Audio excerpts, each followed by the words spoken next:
Hey, welcome to NVC Dudes. I'm your host, James Prieto. Our guest today is Jim Manske. Jim, I've known him for quite a while. I met him at an intensive training with Marshall Rosenberg quite a while ago. Hey, Jim, welcome to the show. Thanks, James. Has been a long time, probably about 14 years now. Yeah, something like that. Wow, it's been 14 already. Yeah.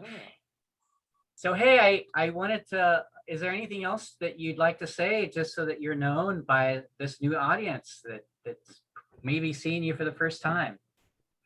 Well, hello. I'm glad to be here. I don't know what exactly will happen, which is the way life is. Life unfolds, and I've been working in the field of conflict resolution and peace since 1993. Met Marshall Rosenberg in the year 2000 when Marshall came to visit Albuquerque, New Mexico, and offer a training for volunteer mediators. And Jori and I were volunteering as mediators. And so we really enjoyed that chance to meet Marshall, and there was something that kind of clicked for both of us about needs. And I know that's one of the things that we'll probably end up talking about today. And so we tried to take what we learned from Marshall in that very first basic mediation training and started trying to apply it pretty much the very next day, and discovered a lot about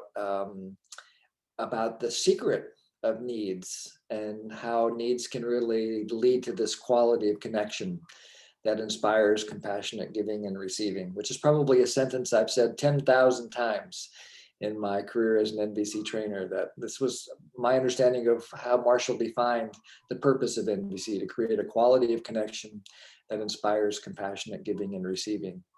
And we started making magic in these mediations. Not always, of course, because nothing works all the time. But in terms of the quality of connection, it was deeply enhanced right off the bat. Yeah, and I know you've told me, Jim, that there was a moment when Marshall, that you knew that your life had changed somehow. Could you put some words to that? It was right. It was at that training that I just mentioned. And it was probably, I don't know, maybe 15 to 20 minutes into the training. And Marshall had introduced himself and introduced these 4 components of nonviolent communication: observation, feeling, need, request. He probably pulled out his puppets and his ears, and he was just kind of going through the basics. And it's like, my thought was, anybody can learn this, and this can help everybody. And I want to help Marshall do this. I don't know how, what even that, I just met the guy. I haven't even met him yet. He's just some guy standing at the front of the room.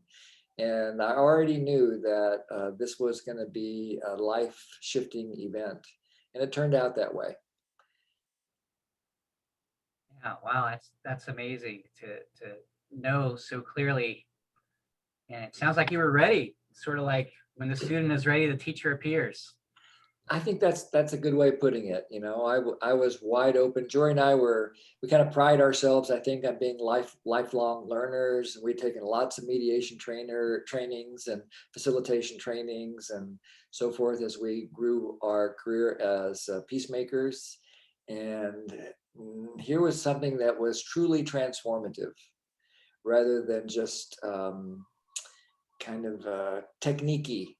This was something about transforming relationship, and not only just transforming relationship, but eventually I came to learn it was about creating a life-serving system in myself, creating a life-serving system in my relationship with Jori and with other one-on-one relationships, and then to take this into the avenue of social change, of actually creating a world where everybody wants to belong, a world where everybody's needs can be met abundantly.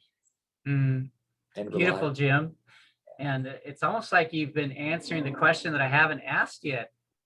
Because people like to have, kind of like the definition, and I'm wondering if you can give us the short version of what is NVC for you. And and, acknowledging that you've said a lot about NVC already. Sure. Yeah, it's a great question. And although we call it NVC, I want to just acknowledge that Marshall told me and told other people that he didn't like that acronym.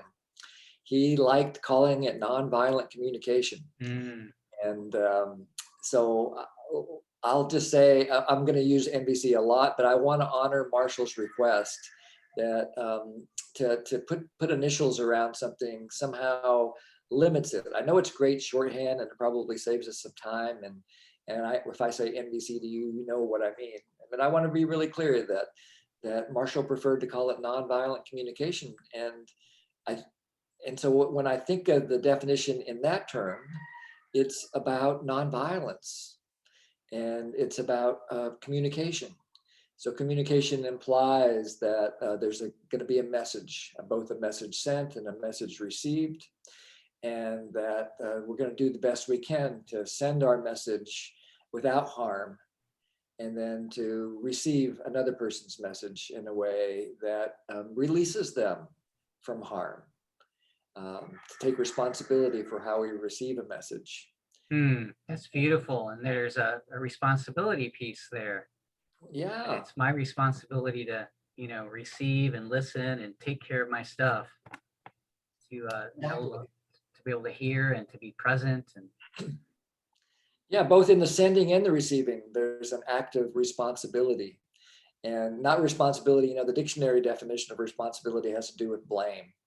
And I'm using kind of the NVC definition of responsibility, which is owning the ability to respond, to actually take ownership of the power that we human beings have to respond in a way that serves life.